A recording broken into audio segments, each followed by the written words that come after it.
예, 발표해 주세요. 안녕하십니까. 전기전자 종합설계 답안 6조 발표 시작하겠습니다. 저는 발표자 김장후, 김영호, 박승준, 변원진하고와 함께 했습니다.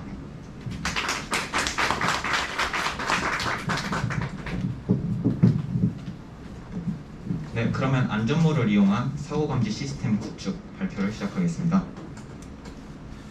먼저 저희가 이 주제를 선택하게 된 동기에 대해서 말씀드리겠습니다. 저희는 주제에 대해서 고민을 하던 중 다음과 같은 기사를 발견하였습니다. 안전모를 사용하기 귀찮아하는 건설 현장에 대한 기사였는데 세 곳 중 한 곳의 건설 현장이 안전모를 잘 착용하지 않고 근무를 하고 있다는 기사였습니다. 이에 저희는 더 조사를 해본 결과 고용노동부 2021년 현장 점검 날을 맞아 건설 현장을 대상으로 일제 점검을 실시하였습니다. 이때 안전관리의 불량 현장이 약 70%로 안전관리 시스템이 잘 구축되지 않았다는 것을 알 수 있었습니다. 뿐만 아니라 최근에 중대재해처벌법이 시행됨에 따라 안전이 무엇보다 강조되고 있는 시점임을 알게 되었습니다. 저희는 이 세 가지를 종합하여 스마트 안전모를 착용한 후에 사고가 발생했을 때 빠른 대응이 가능한 안전관리 시스템을 구축해보고자 하였습니다. 네, 따라서 스마트 안전모의 시장에 어떠한 기술이 있는지 찾아보았는데 두 가지 유사 기술을 찾을 수 있었습니다. 이 스마트 안전모 유사 기술의 공통점은 가격이 비싸고 무거우며 사고 감지 기능이 미비하다는 것이었습니다. 따라서 저희는 개발을 할 때 고려사항으로 가격이 저렴하고 가벼우며 그리고 사고 감지 기능이 탑재된 스마트 안전모를 개발해보고자 하였습니다. 따라서 어떠한 사고 감지 기능을 탑재할 것인가 저희는 상당히 많이 고민을 하였는데요. 설문조사를 통해 그 해답을 찾을 수 있었습니다. 호반건설 안전관리자 및 근로자 40명을 대상으로 설문조사를 실시하였고 현장에서 위험하다고 생각되는 사고 3가지를 골라달라고 부탁을 드렸습니다. 이에 따라 결과가 다음과 같이 나왔고 이를 정리해보았을 때 낙상 및 추락사고, 가스 및 화재사고, 열사병이 가장 위험하다고 근로자들이 생각하였습니다. 따라서 저희는 이 다음 3가지 기능이 담긴 스마트 안전모를 개발해보고자 하였습니다. 다음은 저희 플로우 차트를 생각해보았습니다. 플로우 차트는 크게 4가지로 분류할 수 있습니다. 첫째, 헬멧을 착용을 하였는가. 둘째, 일사병 사고가 감지되는가. 셋째, 가스 사고가 감지되는가. 넷째, 충격 및 낙상 사고가 감지되는가. 이렇게 4가지로 분류하여 플로우 차트를 다음과 같이 작성해보았고 이를 깔끔하게 도식해 보았을 때 먼저 낙상 및 추락 사고 혹은 가스 및 화재 사고가 발생하였을 때 스마트 안전모가 이를 먼저 감지를 하게 되고 블루투스 통신을 통해 안전관리자에게 즉각적으로 사고 발생을 알리게 됩니다.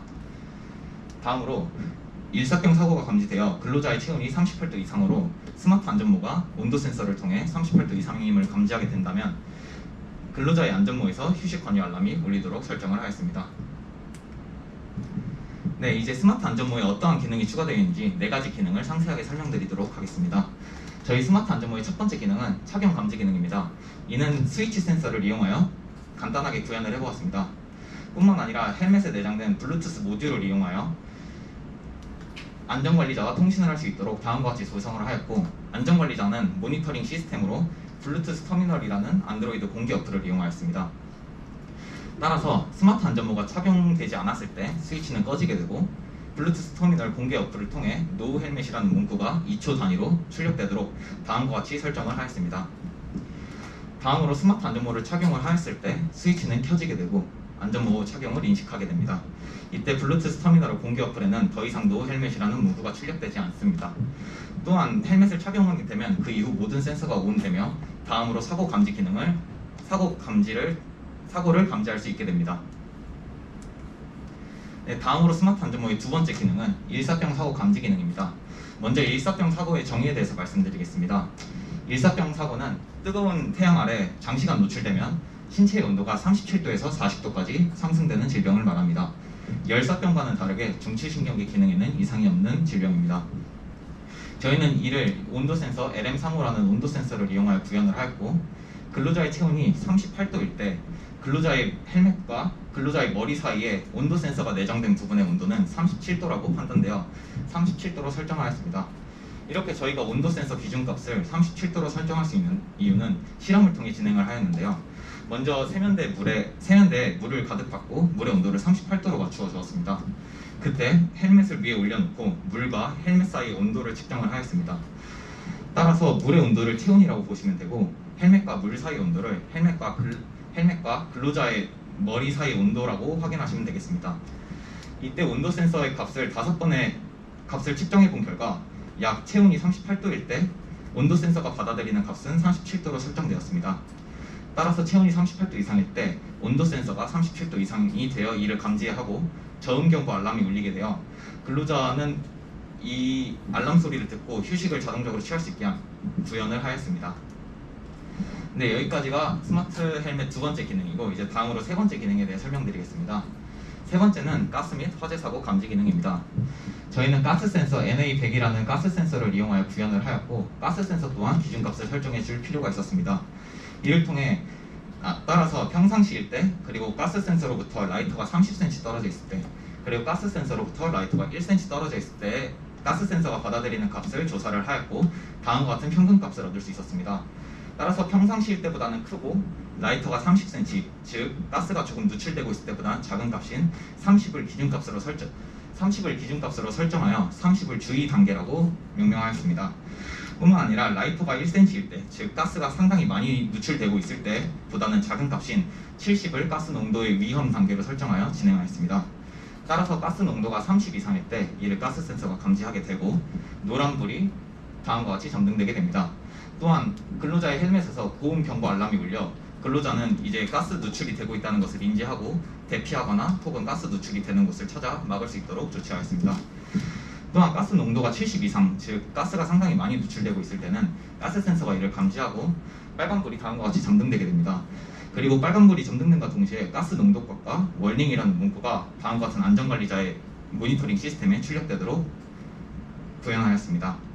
여기까지가 스마트 안전모 세 번째 기능이고 마지막 기능은 낙상 및 추락 사고 감지 기능입니다. 이는 가속도 센서와 피해조 센서를 이용하였는데 피해조 센서는 충격 센서로 이제 충격을 감지하게 되고 가속도 센서는 이제 사람이 괜찮은지 괜찮지 않은지를 판단하는 센서입니다. 따라서 낙상 사고 후에 의식이 있는 경우 먼저 낙상 사고로 충격 센서가 이를 감지하게 되고 2초 뒤에 가속도 센서가 켜지게 됩니다. 이때 가속도의 지축이 200 이상 변한다면, 즉 사람이 움직이고 있다면 사람이 괜찮은 것으로 판단하고 만약 낙상 사고의 의식이 없는 경우를 살펴보면 충격 센서가 낙상 사고로 감지하고 2초 뒤 가속도 센서가 켜지게 됩니다. 이후 가속도의 지축이 200 미만으로 거의 미동이 없거나 약간의 누워서 움직이는 상태가 된다면 데인저라는 문구가 출력되며 안전관리자가 이를 보고 즉각적으로 대응할 수 있게 됩니다.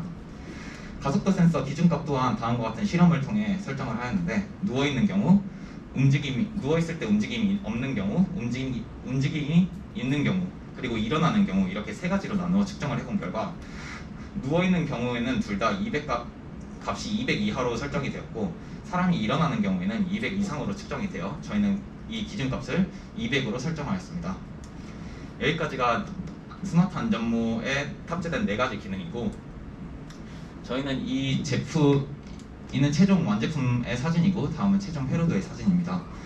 이 제품이 얼마나 신뢰성을 가지고 있는지 저희는 30번의 테스트를 통해 측정을 해보았습니다. 다음과 같이 30번의 테스트를 진행해 보았을 때 안전모 착용 기능과 가스 사고 기능은 100%의 인식률을 보였고 낙상 사고 같은 경우에는 93.3%로 비교적 낮은 수치를 보였는데 그 이유는 저희가 생각하기로는 가속도 센서의 변동값이 커서 가속도 센서가 아무래도 조금 저가의 제품을 사용하다 보니까 이러한 결과가 나왔던 것 같습니다. 따라서 조금 고가의 제품으로 바꿔서 보완을 해준다면 인식률을 더 올릴 수 있을 것이라고 판단됩니다. 저희는 이 신뢰성 테스트를 기반으로 기존 두 제품과 비교를 한번 해보았습니다. 신뢰성과 비용 측면을 비교를 해보았는데 먼저 신뢰성으로는 중국 A1S 스마트 안전모를 살펴보면 이는 중국 서버를 이용해야 되고 서버 규모가 그렇게 크지 않아 신뢰성이 조금 떨어진다는 평이 많았습니다. 그에 반해서 LG U+ IoT 안전모는 현재 시장을 독점을 하고 있고 서버가 상당히 커서 신뢰성이 상당히 탄탄하다는 평이 많았습니다. 그에 비해 저희는 저희가 방금 실시한 신뢰성 테스트를 기반으로 다음과 같은 신뢰성을 보여줄 수 있다고 측정하였습니다. 뿐만 아니라 저희 가격의 비용적인 측면을 보았을 때 두 제품에 비해 월등히 우수한 측면을 보였습니다. 그리고 저희의 제품을 스왓으로 기대 효과를 분석해 보았습니다. 먼저 강점을 살펴보시면 저희의 제품은 가격이 저렴하고 가벼우며 그리고 사고 감지 기능을 4개나 탑재했다는 강점이 있습니다. 하지만 약점도 당연히 존재하였는데요. 블루투스 범위에 제약이 있고 센서 보호가 아직 미흡하며 그리고 주기적으로 건전지 교체가 필요하다는 약점이 있습니다. 또한 저희는 다양한 기회도 존재하는데 최근 중대재해처벌법이 시행됨에 따라 저희 안전에 대한 인식이 증가하고 있어 저희 제품에 대한 수요가 더 증가할 수 있을 것이라고 판단되고 안전관리 시스템 시장의 규모가 증대됨에 따라 저희 안전모호 또한 수요도 더 증가할 것으로 예측됩니다. 또한 다양한 위험도 존재하는데요. 먼저 사고 상황에는 저희가 생각할 수 없는 다양한 변수들이 존재한다는 위험이 있고 그리고 또한 LG U+가 IoT 안전모호의 스마트 안전모호 시장을 독점하고 있어 초기 시장 진입이 어려울 것이라고 생각됩니다. 따라서 저희는 초기 시장 진입을 어떻게 할까 고민을 해보았습니다. 따라서 다음과 같이 초기 시장 진입 규모를 분석을 해보았습니다. 템, 셈, 솜이라는 다음과 같은 모델을 이용하였는데요. 템은 이제 전체 시장, 셈은 유효 시장, 그리고 솜은 저희가 진입할 수 있는 시장을 예측해 본 것입니다. 먼저 국내 건설업 안전모 시장을 전체 시장으로 측정하고 전체 근로자 수에 저희 헬멧 가격을 곱하여 약 357억 원이라고 책정하였습니다. 이후 저희가 타겟으로 하는 50인 미만 건설업 안전모의 시장의 규모를 분석해 본 결과 50인 미만 건설업의 근로자 수는 다음과 같고 거기에 헬멧 가격을 곱하였을 때 약 119.4억 원의 시장 규모가 형성되어 있는 것을 확인할 수 있었습니다. 또한 여기서 저희가 진입할 수 있는 초기 시장 진입 규모를 측정해 본 결과 약 1.25억 원에서 2.5억 원으로 책정을 하였는데요. 그 이유는 이제 저희는 타겟을 50인 미만의 사업장으로 잡고 사업장 내 종사자 수가 50인 미만이므로 약 25명에서 50명 사이로 잡았습니다. 이때 저희가 100개의 사업장의 수주를 따내는 것을 목표로 하였을 때 다음과 같이 계산해 보면 이와 같은 초기 진입 시장 규모가